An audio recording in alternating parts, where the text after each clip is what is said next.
আসসালামু আলাইকুম প্রিয় ডিপ্লোমা শিক্ষার্থী ভাই বোন বন্ধুগণ, আপনারা সবাই অবগত আছেন দীর্ঘ 8 মাস যাবত আমরা 6 দফা যৌক্তিক দাবি নিয়ে আন্দোলনরত আছি।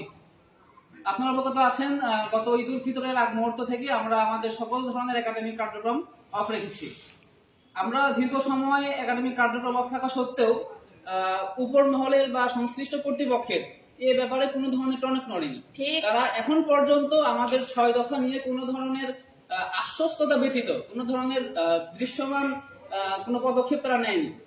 তো আমি বলতে চাই যে শিক্ষার্থীরা ক্যাম্পাসে নাই, শিক্ষার্থীরা বিভিন্ন সকল ধরনের একাডেমিক কার্যক্রম অফ রাখা সত্ত্বেও যেহেতু তাদের টনক নড়েনি, সেহেতু সেই ইনস্টিটিউশনে কোনো ধরনের প্রশাসনিক কাজও চলতে পারে না।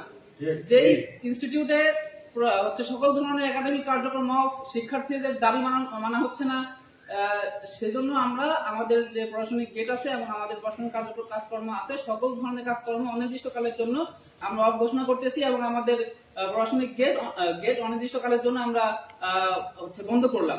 আমি সকল ডিপ্লোমাবাসীদের উদ্দেশ্যে বলতে চাই, আপনাদের হয়তোবা কলেজে অনেক ইনস্টিটিউটে অনেক কাজ থাকতে পারে, অনেক প্রয়োজন থাকতে পারে। আপনারা এটাও অবগত আছেন আমরা কিন্তু শিক্ষার্থী, আমরা কিন্তু রানিং স্টুডেন্ট, আমাদেরও কিন্তু ক্যাম্পাসে সবচেয়ে বেশি প্রয়োজন। আমরা আমাদের দাবি থাকা, আমাদের প্রয়োজন থাকা সত্ত্বেও আমরা দীর্ঘদিন ক্যাম্পাসের ক্লাস কার্যক্রম থেকে দূরে থেকে আমরা মাঠে আমাদের দাবি আদায়ের জন্য মাঠে অবস্থান করছি। তো আমি আপনাদের উদ্দেশ্যে বলবো, আপনারাও আমাদের এই প্রতিবাদে অংশগ্রহণ করুন। আপনাদের অনেক প্রয়োজন থাকতে পারে ক্যাম্পাসে, বাট আপনারা কষ্ট করে হলেও আমাদের দাবি আদায়ের আগ মুহূর্ত পর্যন্ত আমাদের এই প্রতিবাদে অংশগ্রহণ করুন।